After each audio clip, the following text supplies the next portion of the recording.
Fala aí, galera, beleza? Então vamos agora iniciar os nossos conteúdos para o nosso segundo trimestre. Acabamos de fechar aí o primeiro trimestre, acabei de passar as notas de vocês. Alguns alunos se deram muito bem, outros nem tanto. Foi um momento aí mais de adaptação a esse formato online. É uma questão, né, uma diferença muito grande entre estudar presencialmente e estudar em casa.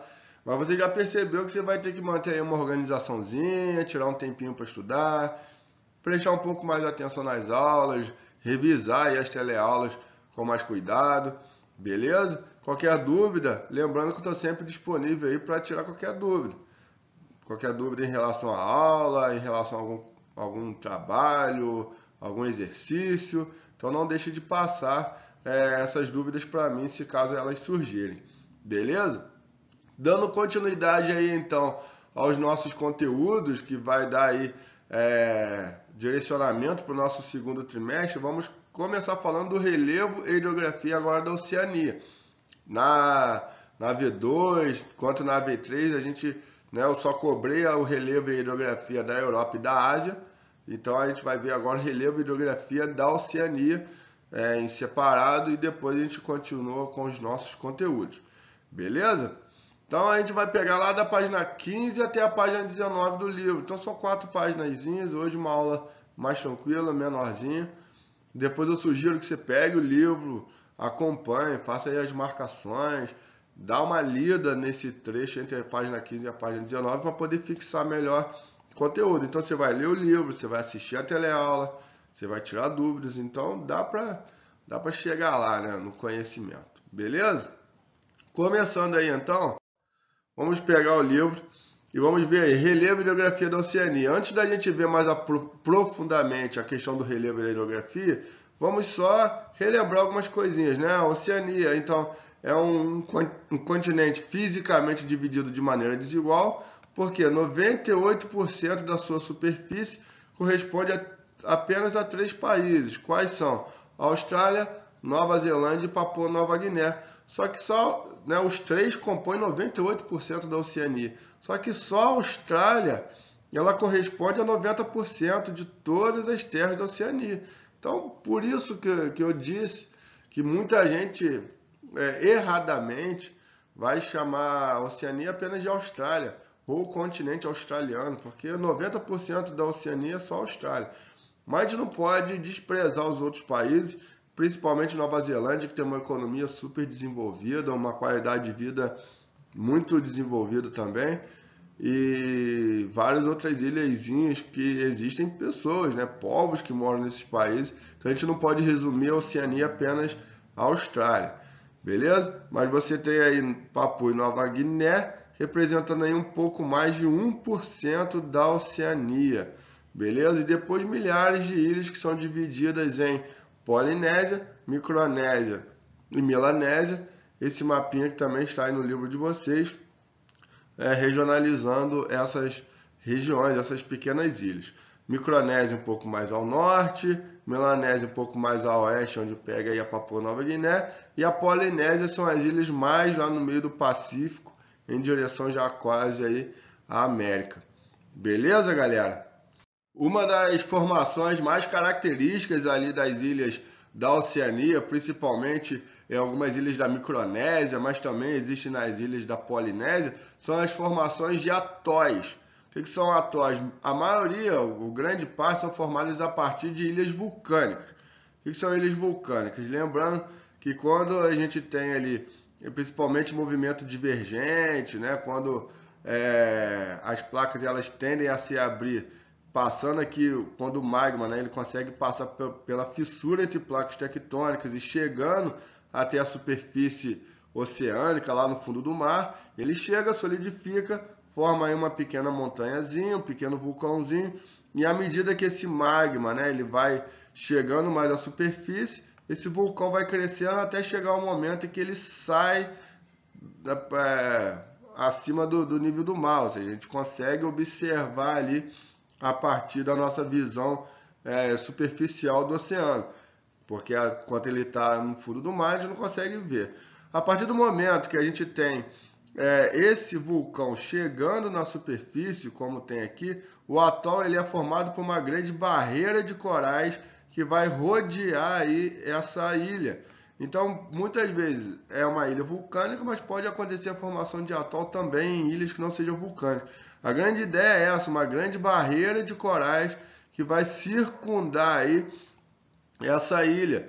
E aí dando uma visibilidade de águas claras, umas águas muito bonitas, que vai formar aí um cenário muito lindo que vai atrair muitos turistas, inclusive.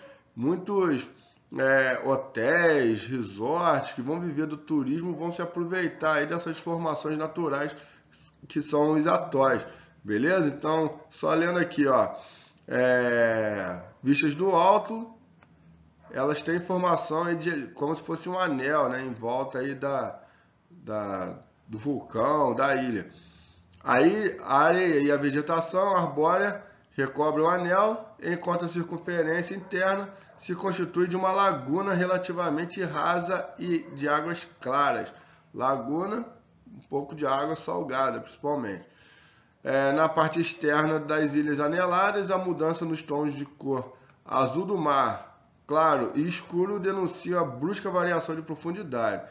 As ilhas com essas características são denominadas de atóis, como a gente consegue ver na imagem, e nessa imagem aqui, um atol muito bonito, fazendo ali uma grande circunferência, e no meio, no centro, aí, umas águas mais claras, esse lugar que atrai muitos turistas para fazer os atóis. Esses atóis que a gente está vendo aqui, eles são característicos principalmente das ilhas da Micronésia, porque os atóis da Polinésia e da Melanésia, eles vão ter algumas outras características, principalmente devido aí ao tectonismo, que é mais presente nessas áreas. Então, os atóis, principalmente aqui da Micronésia e da Polinésia, eles vão ter o que vai diferenciar daqueles atóis que a gente viu são a presença de relevos muito mais montanhosos, principalmente por causa das ilhas vulcânicas. Então elas vão ter principalmente uma altitude maior, beleza? Então a gente tem aqui, por exemplo, um relevo muito mais acidentado na ilha de Fiji, que também vai formar um atol. Dá para a gente olhar aqui e entender, né, a grande barreira de corais aqui em volta da ilha vulcânica, dando aí a condição de atol. Então a gente consegue ver aqui nas ilhas de Fiji, a gente já até citou que é um local muito turístico, muito bonito, dá essa condição de águas clarinhas. E aqui, que é na ilha do Tahiti, também muito famosa, principalmente por causa do turismo, que também tem essas formações de atóis, que são esse anel aqui de coral em volta das ilhas. Beleza, galera? Então é uma grande riqueza de peixes, de animais marinhos que ficam ali nadando em volta dos atóis. Beleza, galera? Vamos falar agora de um modo geral aí das características do relevo da Oceania. E para isso a gente vai ter que olhar aí o mapa de placas tectônicas para a gente entender um pouco a questão geológica aí da Oceania. Primeiro, observar que a Austrália ela está no centro da placa. E pela Austrália estar exatamente no centro da placa, a gente já pode tirar algumas conclusões. Primeiro que ela não vai ter montanhas muito altas, porque são montanhas que já pararam de crescer, não estão crescendo mais, ou seja, já são antigas, não são mais jovens, não são jovenzinhas em fase de crescimento, já são montanhas mais velhas, estabilizadas, então a gente não vai ter relevos muito altos. Outra parte geológica interessante é entender que na Austrália a gente não vai ter, então, grandes terremotos, porque a Austrália está no centro da placa. Observe que eu falei grandes terremotos, terremotos de grandes intensidades. Nada impede que as áreas em volta joguem ali, né, exerçam as ondas sísmicas para a Austrália que sinta pequenos abalos. Mas não vai ter, o epicentro não vai ser na Austrália. Beleza? Outra coisa a gente olhando então, vai ser já que a Papua Nova Guiné e a Nova Zelândia estão exatamente nesse encontro de placa. Então a gente já começa a entender que a Nova Zelândia e a Papua Nova Guiné possuem relevos muito mais altos, que na Papua Nova Guiné e na Nova Zelândia são mais suscetíveis a terremotos, a tsunamis, inclusive nas ilhas que também fazem parte da Oceania, Ilha Fiji, Tuvalu, que ficam lá no meio do Oceano Pacífico. Beleza? Então é basicamente isso. Quando a gente olha aqui o mapa de relevo da Austrália, a gente não vê áreas muito altas, mas uma chama bastante atenção, que é a Grande Cordilheira Divisória. Essa Grande Cordilheira Divisória ela vai ficar bem aqui no extremo leste da Austrália, margeando aí basicamente o litoral, a costa leste da Austrália. Essa Grande Cordilheira Divisória, pode marcar aí no livro de vocês depois, ela possui cerca de 3 km de extensão e a maior elevação dela é o Monte Kosciuszko, que fica aí a mais de 2.200 metros de altitude, beleza? Então não temos relevos muito altos na Austrália, a gente vê um grande deserto, algumas planícies centrais. Na verdade, aqui no oeste australiano, a gente vai ter uma presença de planaltos, mas que não são planaltos muito elevados. São áreas relativamente planas, um pouco mais altas, mas não são grandes cadeias de montanhas. Diferente aí da Nova Zelândia e da Papua Nova Guiné, na Nova Zelândia, então, e na Papua Nova Guiné, por situarem nas bordas das placas tectônicas, as formações montanhosas são mais jovens, ou seja, ainda estão em fase de crescimento, e mais alta. A gente vai ter 4.500 metros de altitude no Monte Wayne, na Papua Nova Guiné, e 3.754 metros de altitude no caso do Monte Cook, que fica localizado aí na Nova Zelândia e que é o ponto mais alto da Nova Zelândia. Por estar em uma altitude muito alta, é comum aí a presença de neves e geleiras eternas lá no Monte Cook, que é esse que a gente está vendo aqui na imagem. São montanhas muito altas, esse na Nova Zelândia. Nova Zelândia que é um local muito procurado por alpinistas também, exatamente por causa dessas grandes cadeias de montanhas cheia de neve, que atrai muitos turistas. Na Austrália, apesar da gente não ter relevos muito altos, 2 pontos chamam muita atenção, inclusive também por turistas. São vistos aí muitas vezes como locais sagrados, ficam localizados lá no centro da Austrália. Um deles é o conhecido como Outback, que se destaca como um monolito, ou seja, ele é um único bloco de pedra, né, de rocha, formado lá no deserto australiano, e o outro é o Ayers Rock, que era, na verdade ele até mudou de nome, né? Mas ele também é conhecido aí, tomado pela Unesco como Patrimônio Geológico e Ecológico da Humanidade, né? Um santuário cultural aí para os povos australianos, um local muito visitado por turistas também. Beleza? Outra questão, então, que é muito interessante, que a gente tem que saber, que eu estava falando, é a questão do tectonismo. Como a gente vê a Austrália no centro da placa, a gente não tem terremotos de grandes proporções, mas em compensação na Nova Zelândia, o que se mais vê são notícias desse porte, né? Desses assuntos. Forte terremoto que atinge Nova Zelândia e gera tsunami. Terremoto de magnitude 6,3 sacode as ilhas da Nova Zelândia.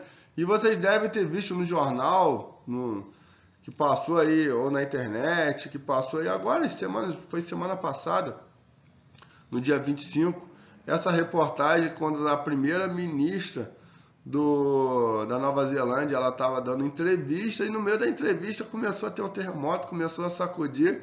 Imagina na entrevista que ela não se intimidou, ela continuou sorrindo e dando a entrevista como se tivesse nada acontecendo, como se tivesse tudo normal. Para vocês entenderem o quão corriqueiro é essa questão dos terremotos na Nova Zelândia. Beleza?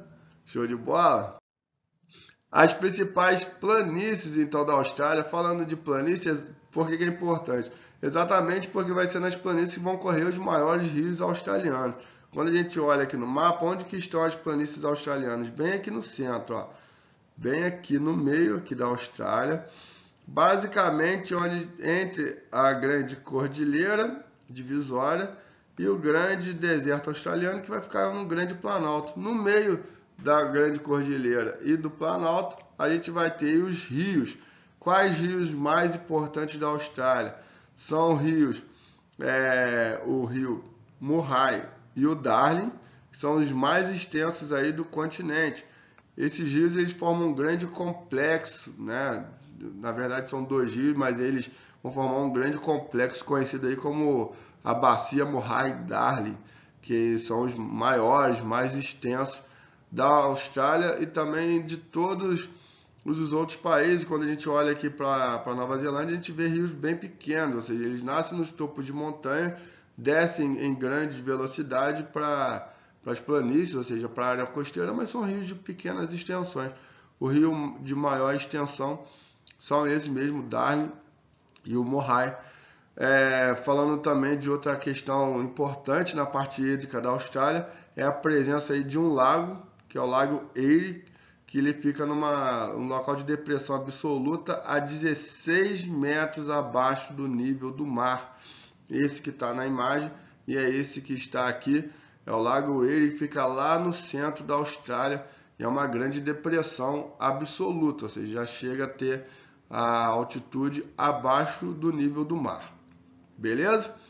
Para encerrar a aula, outra questão que é muito importante na Oceania, dessa vez na Nova Zelândia, é a formação de fiordes. Já ouviram falar em fiordes? No Brasil não tem fiordes. Na verdade, alguns teóricos vão até defender a presença de um único fiorde brasileiro, que seria lá em Paraty, um local chamado Saco do Mamanguá, que tem as tradições indígenas, por isso o nome. Mas, em geral, os fiordes eles são locais que foram formados por geleiras, por períodos glaciais. Então, não é comum você ter fiord em áreas tropicais como o Brasil, em áreas quentes, exatamente por causa da falta de presença de geleiras. Então, o que são os fiordes? Né? Os fiordes, por sua vez, são formações costeiras de ambientes que, em um passado geológico recente, durante a última idade do gelo, eram vales preenchidos por geleiras. Aí, com a elevação da temperatura, foi ficando mais quente, o gelo, consequentemente, foi derretendo e aumento do nível do mar, e as águas oceânicas invadiram esses antigos vales glaciais. Essas costas altas e aparadas entremeadas por extensos braços de mar recebem a denominação de fiordes. Então é muito comum a gente ter aí os fiordes principalmente na Nova Zelândia. Olhando o mapa da Nova Zelândia, principalmente aqui no sul da Nova Zelândia, esse local que vai ser até um parque nacional, conhecido como Fiordland, ele é muito interessante por apresentar vários fiordes um do lado do outro. Quando a gente olha no mapa, a gente vai olhar essas entradazinhas aqui, ó. Então é como se fosse uma entrada, é uma entrada de mar para dentro do continente. Uma formação diferente do que seria aí uma península. Então você pensa, se fosse uma península, seria um pedaço de continente que vai em direção ao mar. Não é isso? Aí tendo aqui a formação de uma península. Só que aqui nós vamos ter a formação de um fiord, que é o contrário. É o mar que vai em direção ao continente, ó, vai lá para dentro. Então no passado isso tudo aqui era tapado de gelo, era preenchido de gelo, que ao derreter ficou esses grandes espaços e o mar adentrou para dentro do continente. Uma das visibilidades, né, são essas aqui, essas entradas de mar, esses grandes vales aí entre montanhas de um lado, montanha do outro, e grandes entradas de água que vai lá para dentro. Então tem muitos passeios, muito turísticos dentro desses fiordes. Um dos mais conhecidos no mundo até é o Milford Sound. Esse vai ficar um pouco mais ao norte aqui do Parque Fiordland, na Nova Zelândia, que é muito famoso, muito conhecido, extremamente visitado por turistas do mundo inteiro. Outra característica interessante, além aqui dos fiordes, então, no sul da Nova Zelândia, você vai ter aí a grande barreira de corais, ao longo do litoral nordeste da Austrália, que é uma grande barreira de corais, ou seja, formados ali por corais, mesmo aqueles que formam os atóis, mas esse é uma grande barreira de corais que vai ser o maior do mundo, tá? A grande barreira de corais que vai ter aí cerca de 2.000 quilômetros de extensão, beleza? Isso a nordeste aí da Austrália. Então são questões naturais muito interessantes para a gente estar aí analisando. O relevo da Austrália, a questão da hidrografia, a gente viu que não tem rios muito grandes, muito extensos, mas cabe destacar o Murray e o Darling na Austrália.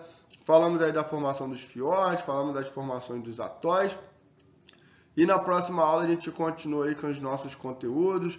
Hoje uma aula mais tranquilinha, mais simples, mas que já vai aí somar para os nossos conteúdos da nossa primeira V lá na frente desse segundo trimestre. Beleza, galera? Boa semana para vocês, fiquem com Deus e um grande abraço.